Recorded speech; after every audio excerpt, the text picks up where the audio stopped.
Hey friends, if you encounter the error this PC doesn't currently meet Windows 11 system requirements, then please watch this video. I will guide you through the resolution. So here's the thing.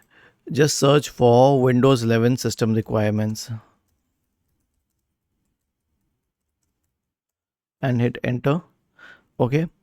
And then you can check the system requirements for Windows 11, and then you can scroll down and check this. Now I'll tell you one thing.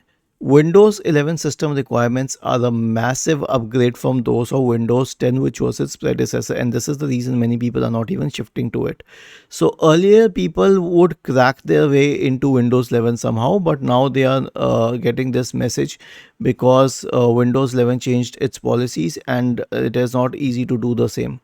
So here's what you can do for this. First of all, you can uh, check whether it has a 1 gigahertz or faster processor, and the RAM should be 8 gigabytes, not 4. These are the minimum requirements, but I suggest much higher than this. Obviously, your system can work with 4 GB. You won't get this error. You can do away with this error. But if you really want to work on Windows 11, then you need much higher RAM, at least 8 GB.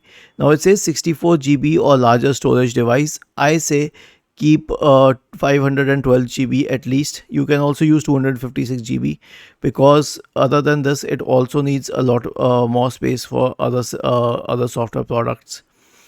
And you need to have a secure boot capable system and TPM 2.0. So this is a major requirement that most systems don't have. As for the graphics card, usually people will have a compatible graphics card unless they have a very obsolete computer. And the display for 720 pixel is a very usual one, so it's not a big thing to have that. But the TPM requirements, RAM requirements, and storage requirements are significantly higher. So you will have to work on that one if you can change it if it's a desktop. But if it is a laptop, then obviously you will have to upgrade. Was this helpful? If yes, then please subscribe to the channel, and if not, then let us know in the comment section of the video on how we could help you further. Thank you for watching this video and have a nice day.